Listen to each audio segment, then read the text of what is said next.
Hello everyone, my name is Shelley and I am one of the facilitators here at Shiminly. I've been a teacher for a long time and I specialise in social science and languages.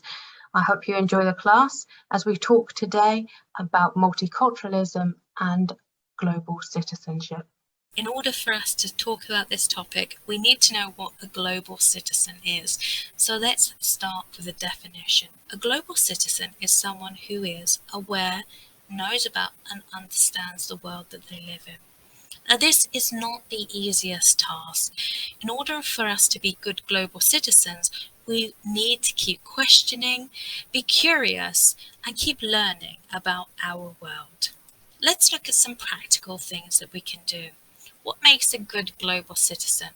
A good global citizen is someone who tries to understand the world that they live in, thinks about their values and what is important to them, challenges ignorance and intolerance, and understands the power that their words and actions can have on other people.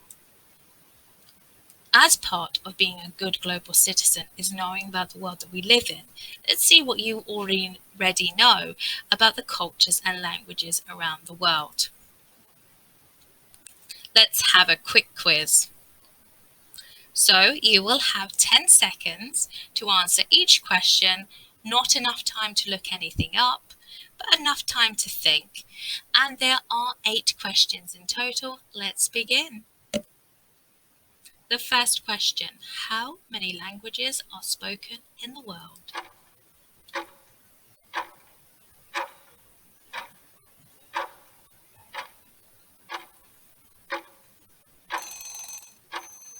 Okay, let's see the answer. There are an estimated 7,100 languages in the world. That is amazing.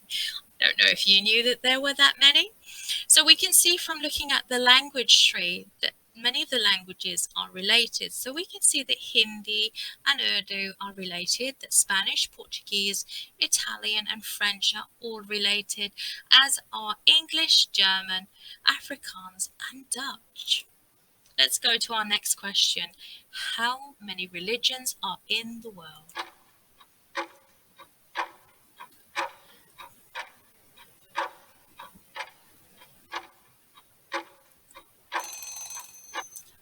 Okay, and here are the answers. Perhaps you guessed the big ones. So maybe you knew about Buddhism, Christianity, Hinduism, Islam, Judaism, and Sikhism. But did you know that there are actually 4,000 recognized religions in the world? Christianity is the most popular, with an estimated 2.4 billion Christians in the world, followed by Islam, 1.6 billion, then Judaism, 14.3 million, and then we have Hinduism and Buddhism with shared origins in the north of India. Our next question, what is the most spoken language in the world?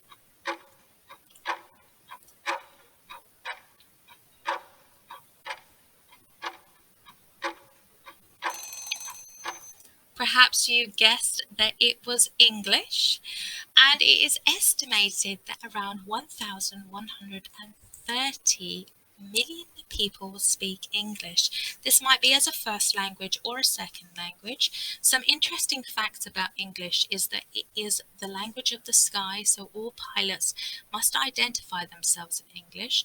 William Shakespeare, the playwright, added around 1,700 words to the English language. He changed nouns into verbs and verbs into nouns and many other interesting things with the grammar as we know it today. And then we have Mandarin Chinese, which is the second most spoken language in the world. Mandarin Chinese is a tonal language, which means that the way that you say a word or the tone that you use changes its meaning. Hindi is next with 615 million speakers.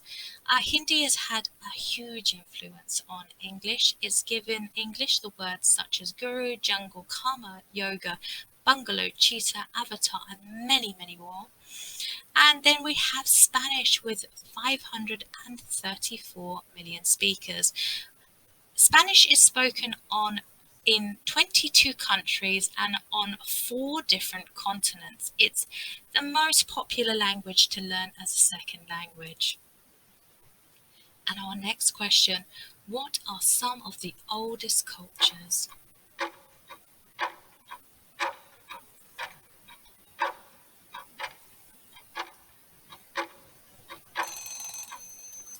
Okay, let's see the answers. The first one just here is what we know in modern day as Iraq, followed by ancient Egypt, ancient India, and ancient China. And our next question, which country has the biggest population?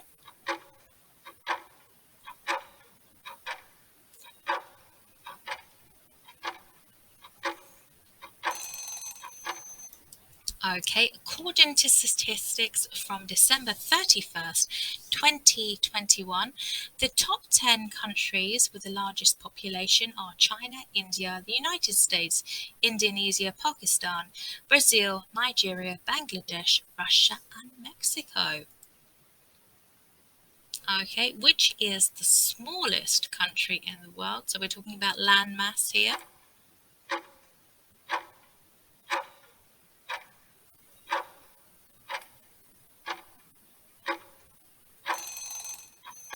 And the smallest country, according to Visual Capitalist, is the Vatican City in Italy. This is home to the Pope, the leader of the Catholic Church, and is followed by Monaco. Did you know that answer? Okay, let's move to our next question. And your 10, jumping ahead a bit there. What are the hottest and coldest inhabited places on Earth? And ready for your 10 seconds? They start now.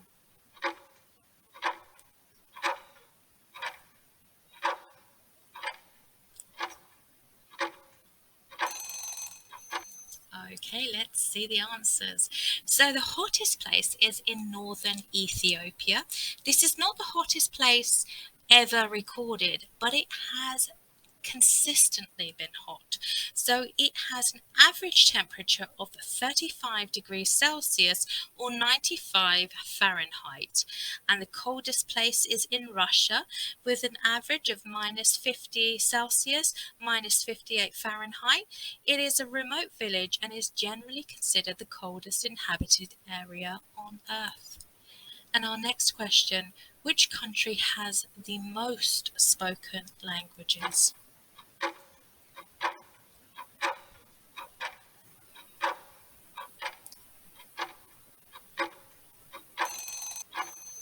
Okay, let's see the answers. So our first one is Papua New Guinea, 840, Indonesia, Nigeria, India, the USA, Australia, China, Mexico, Cameroon, and Brazil. Okay, what was your score? How did you do? How many did you get right out of 8? Please share your answers if you can. Okay, let's move on now. We're going to look at what multiculturalism is. So multiculturalism is made up of 2 words. Multi means many, and culture is the ideas, customs, social behaviors of a country, region, or group of people. So what does this mean in normal life? To practice multiculturalism, it's the view that cultures, races, ethnicities, particularly those of minority groups, deserve special acknowledgement of their differences within a dominant political culture. And why is it important?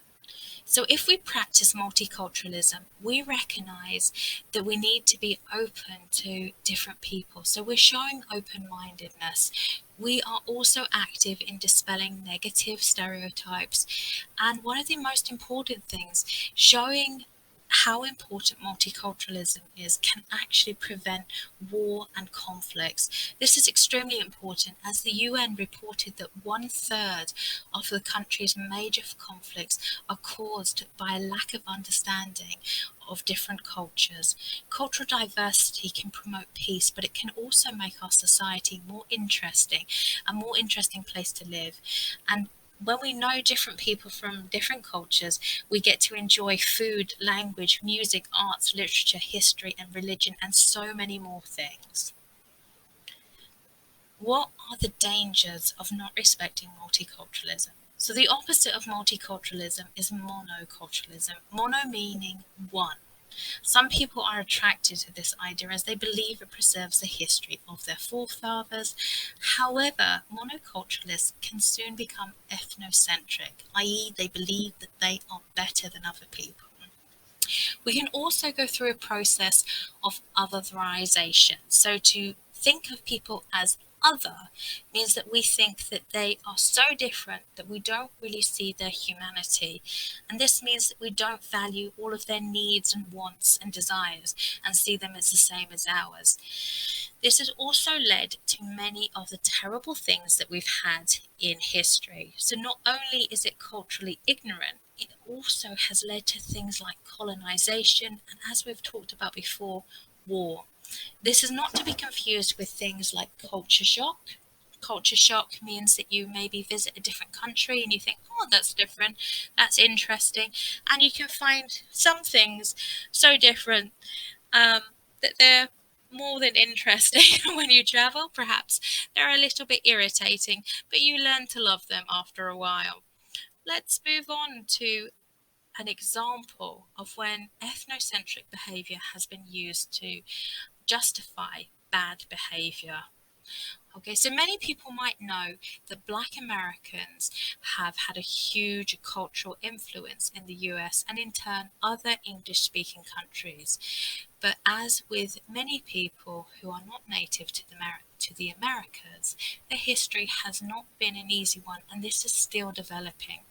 Many European countries went to the African countries and they went there to explore and conquer. And instead of learning to live and respect the cultures that they met, they saw themselves as superior.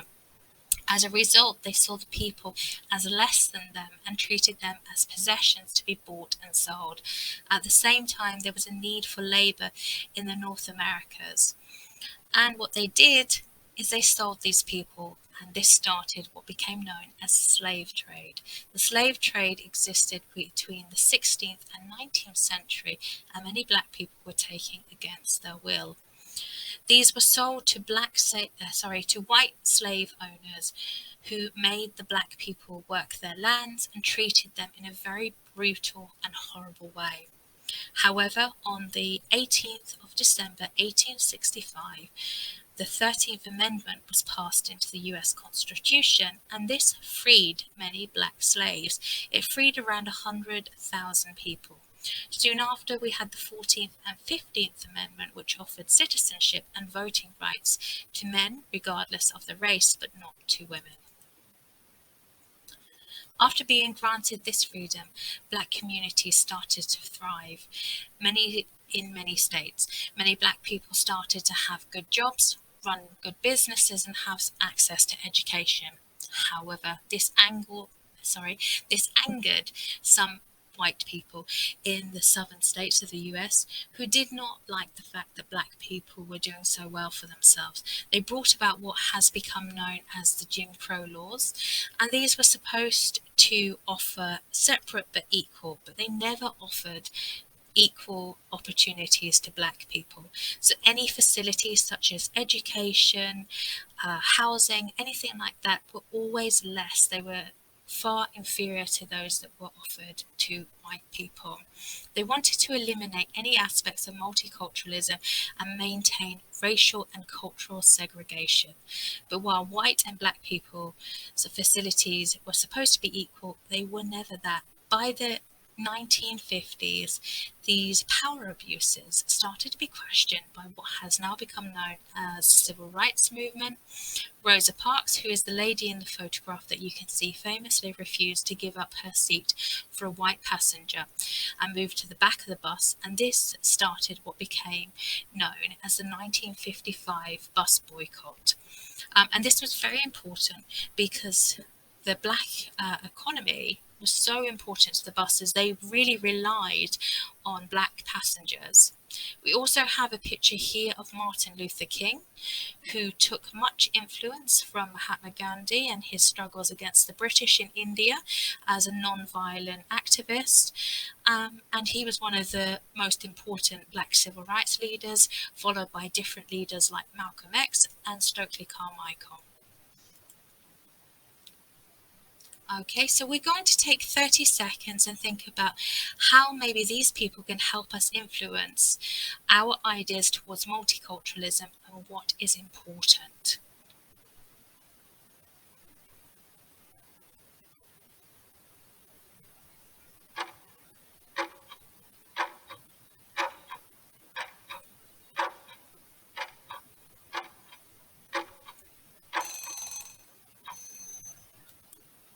Okay, let's see if you have any answers. So the first question was, how do you think these people can relate to the way that we see multiculturalism? What do you think we can learn from them? And are there any similar events in your country that you can think of? So the first answer, perhaps we could say that these people have taught us about their cultures and their rights and why it's so important to struggle for those rights, their identity, maybe their language, and their different ideas. And for the second, perhaps we could talk about how this lets us know how lucky we are to live in the world that we live in presently, but really we can also recognize how far we still have to go. And finally, perhaps you have some ideas that you would like to share with us about different struggles or different ideas from around the world. So I'd welcome any answers that you have. If you could please write those, that would be wonderful. And maybe there's a way that you can relate to the struggles that these people had in the US. Okay, let's look at one thing here. Did you know the truth is that we already live in a world that is so influenced by other cultures and other languages and countries around us? Perhaps you know that tomatoes may seem like the most typically Italian food, as they're contained in many of their sauces and as a pizza topping, but tomatoes were actually first brought to Italy from the Americas in the 15th and 16th century. Tea, while considered very British, was brought to the UK from China and India, and equally, the most popular food in the UK is a spicy curry, which originated in India. However, the chili is one of the main ingredients in this curry, and it came from Mexico and was brought by Portuguese traders in the 15th century. The truth is, we already live in a very culturally diverse world, whether we recognize it or not, from what we wear, what we eat, the technology that we have at our fingertips. They all have a history and culture behind them. Just look at the English language that we are using today to have this class. We have around 29% from French, 29% from Latin, 26% from Germanic origin, and many, many other influences. And we've already talked about how many words have come from the Hindi language as well. So let's think about multiculturalism. Is it important in our own countries? And when we travel, what things can we do to practice it? Let's take 30 seconds now.